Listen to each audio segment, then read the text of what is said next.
ఒకప్పుడు టాలీవుడ్ సినిమా విడుదల అంటే చాలు అమెరికాలోని తెలుగు ప్రేక్షకులు పండగ చేసుకునేవారు.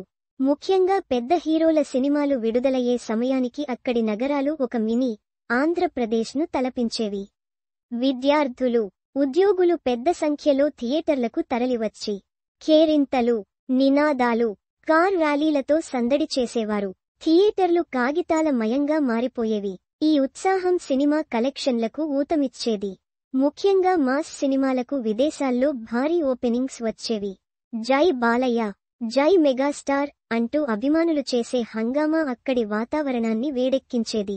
కానీ ఇప్పుడు పరిస్థితులు మారుతున్నాయి. అమెరికా అధికారులు తీసుకుంటున్న కఠిన చర్యల కారణంగా ఈ సందడి క్రమంగా తగ్గిపోతోంది. చిన్నపాటి గొడవలు లేదా పోలీసు కేసుల్లో చిక్కుకున్నా వీసా రద్దు అయ్యే ప్రమాదం ఉండటంతో అభిమానులు బహిరంగంగా తమ అభిమానాన్ని చాటుకోవడానికి వెనుకాడుతున్నారు. జై బాలయ్య, జై మెగాస్టార్ నినాదాలు ఇక అమెరికా థియేటర్లలో వినిపించకపోవచ్చనే భయం నెలకొంది. దీనికి తోడు అంతర్జాతీయ విద్యార్థులకు పార్ట్ టైం ఉద్యోగ అవకాశాలు తగ్గిపోవడం వారి ఆర్థిక పరిస్థితిపై ప్రభావం చూపుతోంది. ట్రంప్ విధానాల వల్ల అమల్లోకి వచ్చిన కొత్త నిబంధనలు విద్యార్థుల ఖర్చు శక్తిని తగ్గించాయి. దీంతో చాలామంది సినిమా చూడటానికి కూడా ఆలోచించాల్సిన పరిస్థితి ఏర్పడింది. తక్కువ పార్ట్ టైం ఉద్యోగాలు, పొదుపుగా ఉండాలనే ఆలోచనలు సినిమా ప్రేక్షకులను ఎంపిక చేసుకునేలా చేస్తున్నాయి. ఒకప్పుడు ప్రతి సినిమాను పండగలా చూసేవారు, ఇప్పుడు బడ్జెట్, రివ్యూలు వంటి అంశాలను పరిగణలోకి తీసుకుంటున్నారు.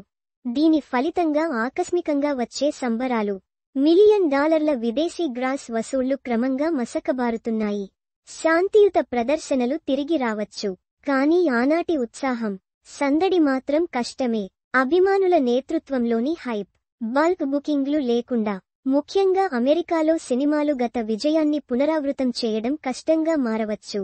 ఒకప్పుడు టాలీవుడ్ పెద్ద సినిమాల ఆదాయానికి అమెరికా ఒక ముఖ్యమైన కేంద్రంగా ఉండేది. ఇప్పుడు అక్కడి పరిస్థితులు మారడంతో విదేశీ వ్యాపారం ప్రమాదంలో పడింది.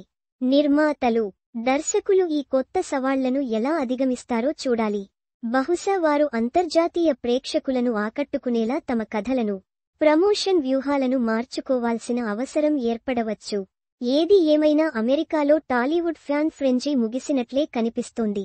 ఇది టాలీవుడ్ భవిష్యత్తుపై ఎలాంటి ప్రభావం చూపుతుందో వేచి చూడాలి.